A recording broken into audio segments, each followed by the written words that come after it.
Bonsoir à tous et bonsoir à toutes dans On dit tout de ce 20 novembre 2024. Pour certaines personnes, il y a un bras de fer entre le Burkina Faso et la Côte d'Ivoire. Et ce qui alimente ces genres de propos tente de semer le chaos entre les deux pays frères. Les peuples burkinabés et ivoiriens se détestent-ils? Et tant de questions dans cette émission, et pour aller en profondeur et avoir plus de détails, nous avons sur ce plateau un invité spécial. Il s'agit de M. Karim Ndiaye de l'Observatoire africain pour la sécurité et la paix. Il est chargé des questions paix et sécurité. Bonsoir M. Karim Ndiaye. Bonsoir Jérôme. Et également avec vous, M. Ahmed Sigla. Ensemble, nous allons décortiquer en long et à large de ce sujet-là. Le moment quand même d'attirer l'attention des autorités des deux pays et des peuples frères ivoiriens comme burkinabé pour apaiser la tension. Ce qui est sûr, il n'y a rien. Mais la question va directement à M. Karim Ndiaye. Quelle analyse faites-vous de la situation délétère entre le Burkina Faso et la Côte d'Ivoire? Je vous remercie, M. Giraud.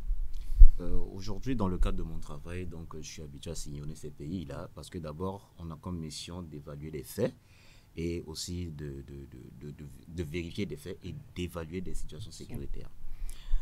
Entre la Côte d'Ivoire et le Burkina Faso, ce sont des pays liés par des liens fraternels très solides et très profonds. Aujourd'hui, nous pouvons être tristes parce que quand on voit que les gens pensent que ce sont deux nations qui sont en conflit, alors la réalité est tout autre. Le Burkina n'a pas de problème avec la Côte d'Ivoire et la Côte d'Ivoire n'a pas de problème avec le Burkina.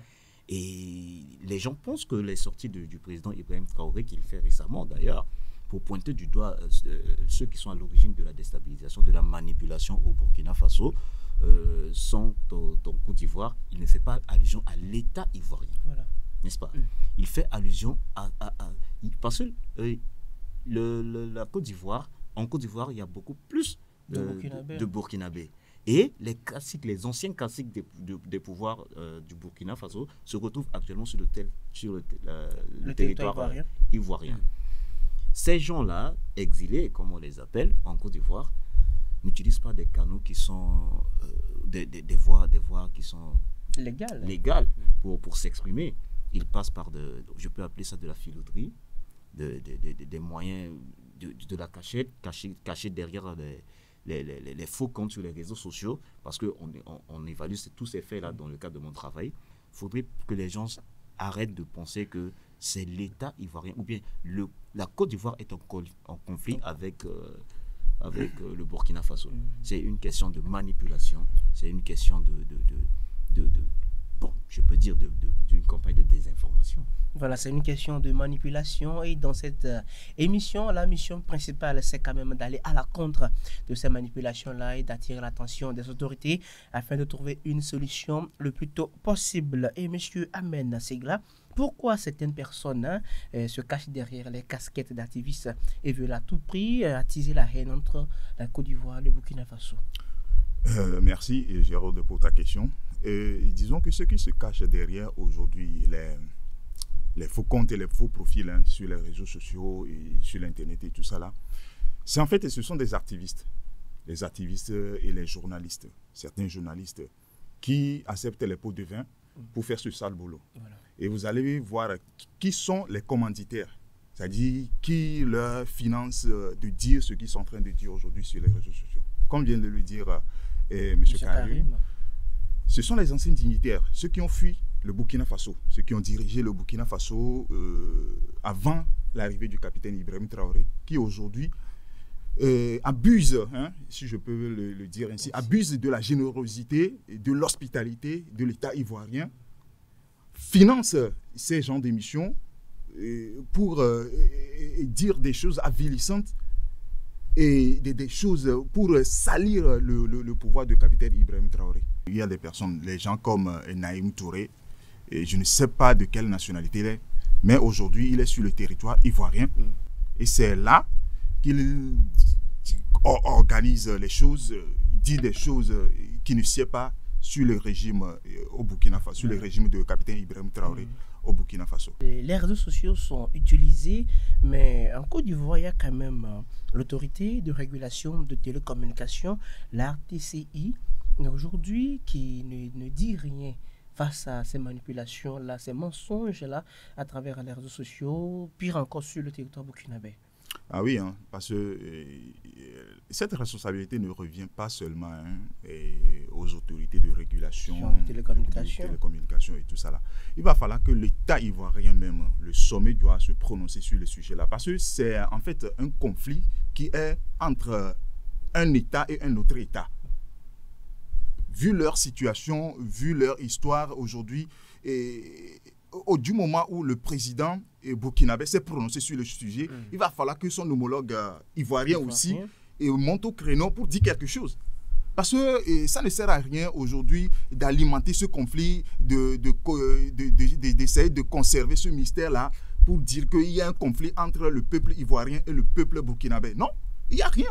Je vais vous expliquer quelque chose. Vous allez voir, les anciens dignitaires là, ils sont en connivence avec certains dignitaires du régime de Ouattara. C'est eux qui organisent les choses comme ça. Et peut-être, il peut arriver d'un moment à l'autre que ces dignitaires ivoiriens aussi soufflent des incongruités à l'oreille du président Ouattara pour lui faire croire que les Burkinabés sont contre son autorité ou bien ont quelque chose contre lui. Or, tout cela fait partie d'un réseau bien huilé de la France-Afrique ou bien des impérialistes qui organisent ce genre de choses pour déstabiliser les deux pays. Parce que quand vous posez la question, quel est l'intérêt ou bien qu'est-ce qu'il gagne dans tout ça là? Vraiment, le peuple ivoirien n'a rien à gagner à voir la déstabilisation arriver au Burkina Faso. Et de l'autre côté, au niveau du Burkina Faso, je ne vois pas quel Burkinabé a intérêt de voir la Côte d'Ivoire dans le chaos. Donc, quand ils ont un intérêt commun, maintenant, quand le conflit qui se tient aujourd'hui sur les réseaux sociaux, ou bien que ces activistes-là veulent nous faire croire avantage qui sont derrière ces genres de choses. C'est justement la question voilà. que tout le monde aimerait qui sont derrière ce genre de choses-là. D'abord, M. Karim vient de le dire tout à l'heure, c'est d'abord les anciens dignitaires là qui veulent revenir au pouvoir au Burkina Faso. Alors, pour revenir au pouvoir, il ne peut pas, après avoir quitté, il ne peut pas revenir comme ça. Maintenant, ils ont besoin de l'appui de la France. Voilà. Ils ont besoin de l'appui de la France. Il vient de le mentionner tout à l'heure. Quand vous allez voir, quand le président Alassane Dramane Ouattara a refusé le plan de déstabilisation établi contre le régime de capitaine Ibrahim Traoré, aujourd'hui, vous voyez que ceux qui tiennent en main aujourd'hui la France-Afrique ou bien l'impérialisme en Afrique et le néocolonialisme en Afrique, et quand on parle de Jean-Marie Boguel et Robert Bougie, c'est eux, ils ont fait une sortie sur le président Alassane Dramane Ouattara. C'est pour le salir aux yeux du peuple ivoirien. Donc, vous voyez, ça se voit clairement que le président Alassane Dramane Ouattara a refusé tout ce qui est plan de déstabilisation au Burkina Faso. Donc, ceux qui ont intérêt à voir les deux pays en conflit, ce sont ces impérialistes. Ce sont ces impérialistes. Et M. Karim Ndiaye, étant donné que ces personnes mal intentionnées font croire à l'opinion nationale et internationale qu'il y a une tension entre le peuple burkinabé, le peuple ivoirien et la réaction des élus locaux, les députés. Oui, je pense que ce n'est pas une question qui doit seulement être une question des élus. C'est une question de désinformation d'abord, avant qu'ils puissent prendre leurs responsabilités. Voilà. Et aujourd'hui, arrivé à ce niveau-là, il va falloir que l'appareil étatique ivoirien puisse se saisir de ce dossier. Voilà. Parce que c'est une nation, quand même, une grande nation, et c'est une nation avec une grande histoire avec le Burkina Faso. Ouais. Et voir cette relation-là ternir à cause des mains cachées, je veux dire, des mains cachées des exilés, des apatrides, des anciens classiques du pouvoir, juste avec la désinformation comme arme. C'est triste. Là, nous avons fini dans notre cadre de travail un rapport que nous allons soumettre aux autorités afin qu'ils puissent se saisir, parce que nous nous basons sur les faits. Les faits sont là, les noms seront situés, les responsabilités seront situées dans ce rapport que nous allons soumettre aux autorités, à l'Assemblée nationale ou bien au niveau de l'Assemblée, dans les différents organes de l'État, afin que l'appareil étatique ivoirien puisse se servir de ce dossier. Parce que même dans ce rapport, on a demandé tout simplement une expulsion de ces gens-là. Parce que s'ils sont sur ton territoire et ils s'en prennent à leur nation d'origine, ils sont capables sur ton propre territoire et de te déstabiliser. Ce sont des déstabilisateurs. Et mettre en conflit deux nations est plus grave. Donc là, nous allons, d'ici quelques jours, mettre... D'ailleurs, nous avons nos canaux, nos sites internet et autres. Nous allons divulguer cela pour que vous, acteurs de médias, vous puissiez vous en servir et aussi adresser ces courriers-là auprès des autorités compétentes, que ça soit du côté de la Côte d'Ivoire et du côté du Burkina Faso. Voilà, pays de paix, pays d'hospitalité, la Côte d'Ivoire et le Burkina Faso. La même question revient à vous, monsieur Amen. Aujourd'hui, les autorités ivoiriennes sont interpellées de l'hémicycle, pourquoi pas, mais primature et même à la présidence. Oui, en tant que représentant du peuple, l'Assemblée nationale doit se saisir de ce dossier-là. Parce que du moment où l'histoire là est venue sur les réseaux sociaux et que ça commence pas à prendre une autre ampleur, il va falloir que l'Assemblée se saisisse de ce dossier. D'abord, nous interpellons aussi le président Alassane Dramane Ouattara parce que d'une manière ou d'une autre, si ces exilés-là sont sur son territoire, c'est avec son accord. Parce qu'il peut décider aujourd'hui de les mettre à la porte, tous autant qu'ils sont. Il peut décider aujourd'hui de les mettre à la porte. Parce que d'abord, comme vient de le dire M. Karim tout à l'heure, quand quelqu'un, même depuis l'exil, cherche toujours à déstabiliser son propre pays natal, je ne vois pas, lorsqu'il sera dos au mur, de retourner ces mêmes armes contre le pays d'accueil aujourd'hui. Donc, ils sont vraiment dangereux, ces gens-là, ces politiciens véreux-là. Ils sont vraiment dangereux comme un élément radioactif. Donc, on doit les mettre tous à la porte. Parce que, à la où vont les choses. L'autre fois, on avait parlé d'une découverte de dépôts d'armes au nord du Burkina Faso. Parce qu'on ne sait même pas juste aujourd'hui la provenance de ces armes-là. Effectivement. Du moment où c'est leur réseau, c'est comme ça, ils fonctionnent.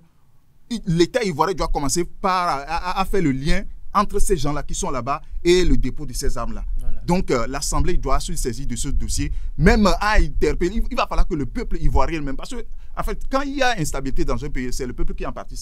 C'est le peuple. C'est le peuple qui paie toujours le lourd tribut. Donc, il va falloir que le peuple doit commencer par parler du dossier là. Les associations, les représentants des organisations sont là. Donc, ils doivent tous commencer par parler de ce dossier là pour qu'on mette ces Burkinabés véreux, ces politiciens véreux là, on les met tous dehors. Et chargé des questions de paix et sécurité, étant donné que dans cette émission, nous prônons la paix également et le vivre ensemble, et quelques mots à l'endroit des autorités ivoiriennes. Merci. Je pense que historiquement, ce sont deux pays qui ont toujours montré l'exemple en termes de coopération, en termes de relations d'État à État. Et voir ces deux pays retourner à la tradition, je pense que ça va être un bonheur. Ça va être un bonheur pour nous les observateurs, ça va être un bonheur pour la sous-région et pour l'Afrique tout entière.